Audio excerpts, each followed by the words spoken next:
I do not take my health for granted. I know that every day is a blessing, it's a gift, and I am so, so grateful for it.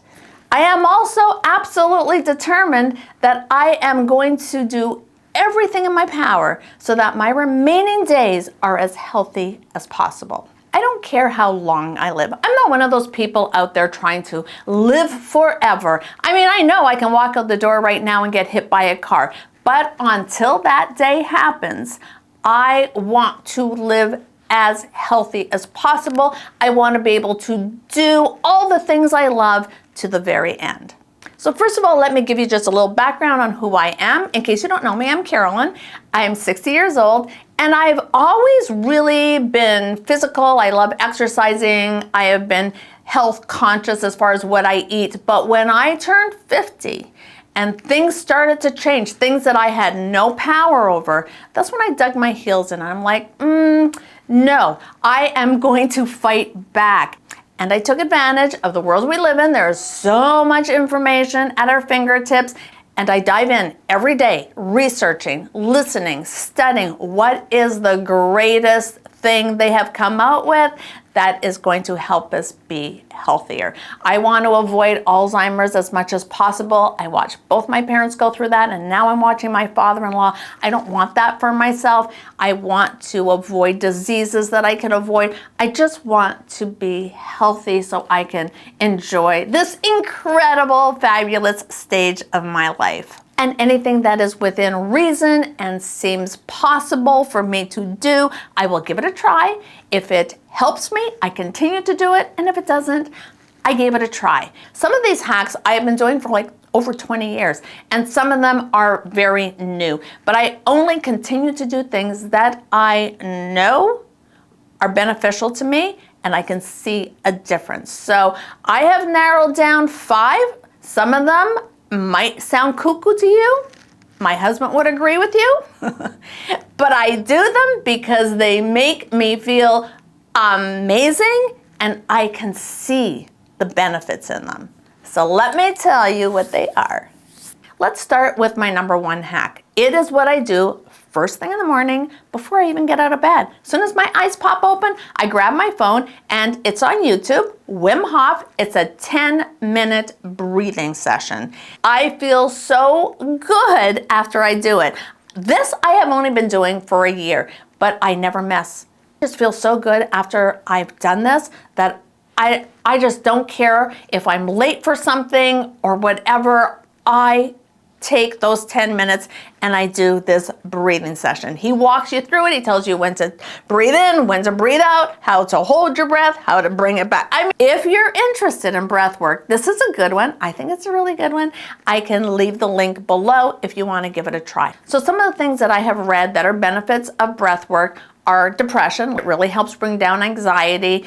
Your cortisol, it really brings that down. That fight or flight, it just helps to calm you down. But they also say that it helps to bring down blood pressure. They say it's good for digestion and it helps the body's capacity to absorb nutrients, improves the bacteria in your gut. I'll tell you what I personally immediately always feel. I can have a groggy morning as soon as I'm like, okay, I've got to do my breath work. As soon as I have finished those 10 minutes, I am bright-eyed and bushy-tailed. I just feel like life has come into me and I can just hop out of bed full of energy. That is what I notice every single morning. I have also noticed since I'm doing breath work that I used to take allergy pills every day. I don't ever take allergy pills anymore, and that changed as soon as I started with my breath work. I definitely know it helps with anxiety. I don't ever wake up feeling anxious, but during the day, if I do feel anxiety coming on, I just do a quick 4-7-8, which is you breathe in for 4 seconds, hold for 7 seconds, and release for 8 seconds. And if you do that just a few times, you can just feel your anxiety release. So hack number 2, I've only been doing a couple of months. It is called oil pulling. I do this also first thing in the morning. So I've done my breath work, I go downstairs, I take a nice big old scoop of extra virgin, unrefined coconut oil. I stick that in my mouth and I start squishing it through my teeth. When you first do this, trust me, it's a little weird. And I felt kind of gaggy and I'm like, I cannot do this. My mouth muscles hurt and I think I lasted like 2 minutes and then I'm like, I can't do this. And you can't just stand there and do it. You have got to do something. So I do it first thing in the morning. I go down to the kitchen, I put it in, I start squishing it around, and then I do dishes. I unload the dishwasher, I get my tea ready, and before I know it, 20 minutes have flown by. You don't have to do it 20 minutes. 10 minutes is probably enough. I do everything to the extreme. And the benefits that they say come with this oil pulling. First of all, oral hygiene. It's supposed to actually whiten your teeth. It's supposed to kill all the bacteria in your mouth. It's supposed to help with teeth decay. If you have bleeding gums, it's supposed to help with all those things. But the thing that I really like about it is that it draws out the toxins from your body. So as you're doing this, the toxins are coming out of your gut into your mouth, so never swallow it because you want that out of your body. Make sure you do not spit it into the sink. That will clog up your drains. So spit it into a jar. I just spit it into the trash because as soon as it cools down, it hardens back into your regular coconut oil. So I just spit it into the trash, but make sure that you don't put that in the sink. That's important. When I first did it, I couldn't even last for 2 minutes. I was like, I will never be able to do this. This is awful. But once I really started to research and I saw the benefits, I really wanted to do it. So I would say start slowly. Maybe start with just a little bit of coconut oil and then build it up. Maybe start with 2 minutes, then go up to 5 minutes. It's just gradual because your jaw will hurt the first time you do it. I've been doing it for probably 2 or 3 months and I don't think twice about it now. I put that in my mouth, I work around, I'm not even thinking about it, and 20 minutes passes, the timer goes off, and I spit it out, and I get on with my life. So hack number 3, I have been doing for 20 plus years. That is apple cider vinegar. I have done it every way you can imagine. I either add 2 tablespoons to my tea, or I can put it on a salad. Lately, I have just been putting 2 tablespoons in a shot glass and downing it quick. So benefits that are said to go along with apple cider vinegar are reducing belly fat. It is supposed to be good for insulin sensitivity. It controls blood sugar and it reduces cholesterol. And if you are one of those people where during the night your blood sugar spikes, taking a tablespoon just before bed is really good. But then again, you probably don't even know if your blood sugar spikes during the night because I actually test blood sugar on a kind of regular basis, so I know that often I will wake up in the morning with high blood sugar. So if I take a tablespoon of apple cider vinegar before I'm going to bed, that eliminates that. And also taking the apple cider vinegar just before going to bed helps me have a better, deeper sleep. I also monitor my sleep so that I really want to get those 3 sleep cycles in. I want to get the right amount of deep sleep. That is the most important one where your brain really is able to rebuild and helps a lot with Alzheimer's if you're getting that deep sleep. And then I want my REM sleep and I want my core sleep. So I notice, because I track my sleep, that when I've had my apple cider vinegar right before bed, really helps me get into that deep sleep. Hack number 4 is hot and cold therapy.